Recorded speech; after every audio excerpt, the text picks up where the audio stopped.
Sevgili seyirciler, bugünkü konuğumuz Alfa Metalurji Yönetim Kurulu Başkanı Koray Yavuz. Koray Bey, hoş geldiniz. Hoş bulduk. Çok titriniz var biliyorum ama ben bir tanesini seçtim. Doğru mu söyledim bilmiyorum. Metalurji. Kalanını da ben söylerim isterseniz.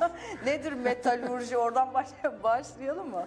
Ya, demir çelik sektörüyle uğraşan bilim dalı. Alfa Metalurji ismimiz, çünkü bizim iki tane firmamız var, iki tüzel kişiliğimiz var. Biri Konya'da, biri İstanbul bölgesinde. 4 tane tesisimiz var, birazdan anlatırım size. Firmaların isimleri birbiriyle karışmasın diye teki Alfa Metalurji AŞ, diğeri Alfa Isıl İşlem AŞ. Kaç senedir sektördeyiz? Şimdi şöyle, aslında ben isterseniz firmanın hikayesini anlatayım. Evet, bu Alfa Metalurji konusunda uzman 3 tane ısıl işlem firmasının, hepsi 40-45 senelik 3 tane ısıl işlem firmasının 2021'de yapmış olduğu şirket evliliğiyle ortaya çıktı. Böyle olunca işte, takdir edersiniz ki Türkiye'nin en büyük ısıl işlem firması oldu. Hem personel sayısı, proses sayısı, tezgah, ekipman, kalite ekipmanları dahil şu anda Türkiye'nin en büyük, özellikle yerli firmasıyız. Ne güzel, Türkiye'nin en büyük, Türkiye'de ilk. Bunları çok duyuyoruz. Evet, ilk. Bir şirket evliliği de ilklerden biridir diye tahmin ediyorum. Saha Expo nasıl geçti? Saha Expo çok güzel geçti açıkçası bizim için. Ben şimdi bu programı da yapacağız diye bizimkilerden bir rapor istedim. 129 firma ile aktif görüşme yapılmış. Hani o öğrenciler, gelip geçenler, ziyaret edenler hariç. Bunların 17'siyle fuar sonrasında tekrar bir sıcak temas sağlanmış. Hatta daha sonrasında biz EYDEP denetimine girdik. Onu da başarıyla geçtik. Bunu da buradan ilan etmiş olayım.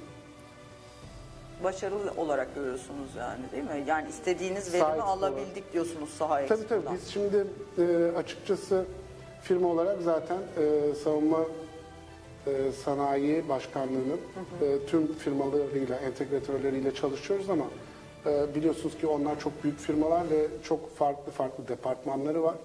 Bu Saha Expo fuarı sayesinde her departmandan genç arkadaşlar bizim ekibimizle orada tanışma fırsatı buldular. Kimileriyle maille ulaşıyorlardı, telefonla görüşüyorlardı. Yüz yüze hiç tanışmamışlardı. Biz de oraya özellikle bayağı bir 20 kişilik mühendislik ekibiyle katıldık. Dolayısıyla herkes de bu büyük firmalarımızla, gurur kaynaklarımızla birebir görüşme imkanı sağladı. Saha İstanbul size ne kattı firma olarak mesela? Saha İstanbul açıkçası vizyonumuzu da genişletti, sağ olsunlar. Hatta Ömer Beyler de sürekli bizi zorluyorlar. Abi şu firmayla da çalışın, bununla da ilgilenin.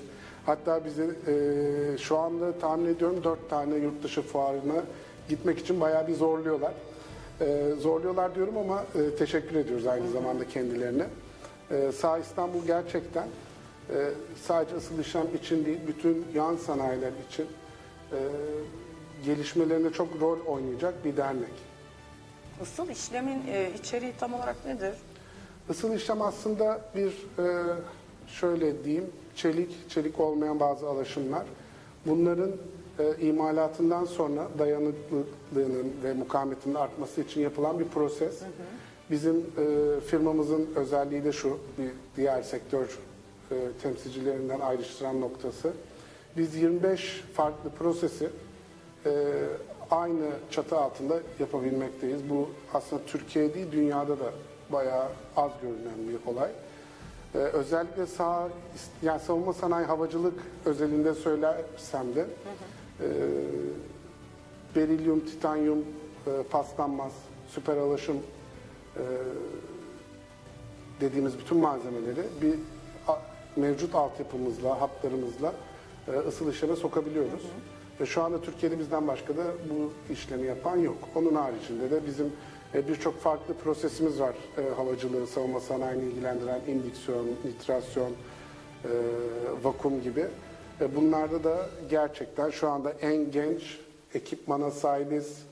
Genç ve tecrübeli mühendislik kadrosuna sahibiz. Dışarıdan tabii transferlerimiz de oluyor.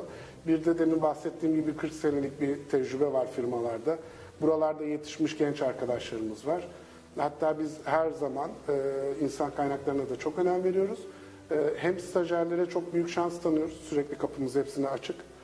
hem de her daim genç, yeni mezun arkadaşları alıp istihdam ediyoruz. Yetişmeleri için belli süre bekliyoruz. Aslında bu bize şöyle bir avantaj sağlıyor. Ne olursa olsun her kadroda yedeğimiz her zaman mevcut. Altyapıyı iyi oluşturan Süper Lig'e transfer edilen Aynen öyle oluyor. futbolcular gibi Hazır bekliyorlar. alıyoruz. Evet, evet.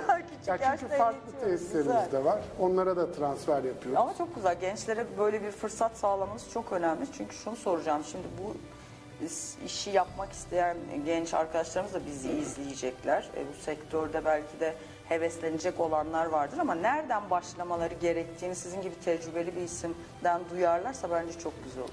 Ya gerçi şöyle, eğer özellikle mühendislik okuyorlarsa biz Alfa olarak bütün üniversitelerle çalışmaya özen gösteriyoruz. Hatta tahmin ediyorum bu son bir ayda sosyal medyadan takip ederseniz 3 üniversite ziyaretinde bulundu.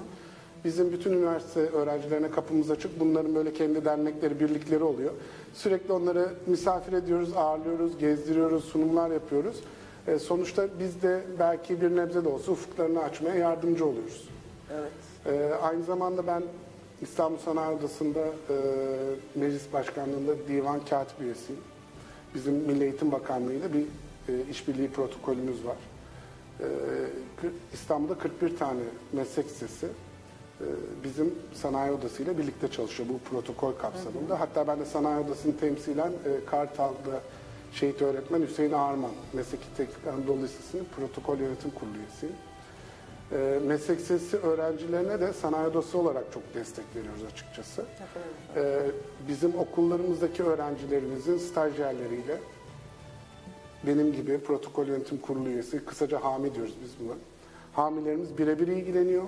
Doğru yerlere gitmelerini sağlıyoruz ve dönüşünün de çok pozitif olduğunu görüyoruz. Çünkü en büyük problem biliyorsunuz meslek lisesinden çıkan çocuklarımızın mesleğini yapmamasıydı.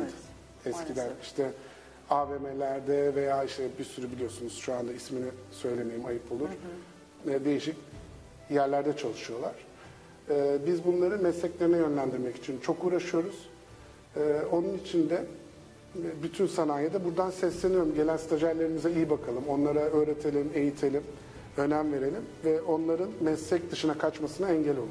Evet, ben kendim adına da, gençler adına da size teşekkür ediyorum böyle bir şey yaptığınız için. Çünkü çok önemli ve çok ilerideki Türkiye'nin belki de fotoğrafını anlatacak çok güzel şeyler söylüyorsunuz.